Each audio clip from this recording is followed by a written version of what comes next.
Hi weavers, welcome to కమ్మటి విందు. ఈ వీడియోలో వాటర్ మిలన్తో 2 రకాల జ్యూసులు.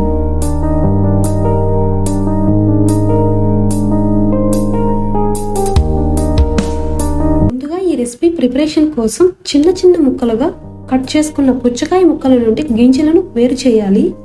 గింజలు తీసిన పుచ్చకాయ ముక్కలను మిక్సర్ జార్లో వేసుకోవాలి.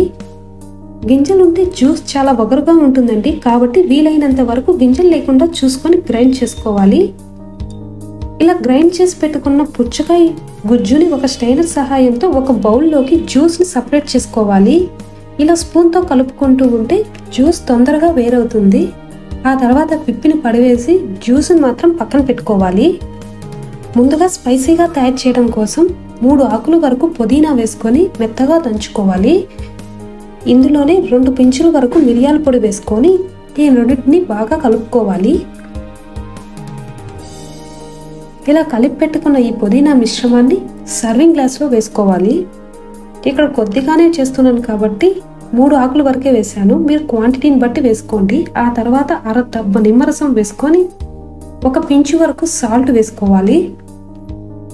ఇందులోనే 4 టేబుల్ స్పూన్ల వరకు సోడా వేసుకొని ముందుగా గ్రైండ్ చేసి పెట్టుకున్న పుచ్చకాయ జ్యూస్ మిగిలిన భాగం వేసుకొని సర్వ్ చేసుకుంటే చాలా బాగుంటుందండి. స్పైసీగా కావాలనుకున్న వాళ్ళు తప్పకుండా ట్రై చేయండి. తర్వాత రెండో రకం జ్యూస్ ఏంటంటే స్వీట్గా ఉండాలంటే 2 టేబుల్ స్పూన్ల వరకు సబ్జా గింజలు వేసుకోవాలి, నానబెట్టినవి. ఆ తర్వాత మిగిలిన భాగం అంతా పుచ్చకాయ జ్యూస్ వేసుకోవాలి. వెయిట్ లాస్ కావాలనుకున్న వారికి ఇది బాగా యూస్ అవుతుంది, ట్రై చేయండి.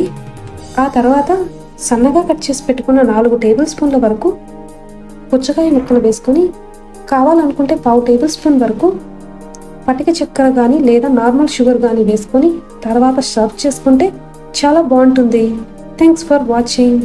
Please subscribe my channel.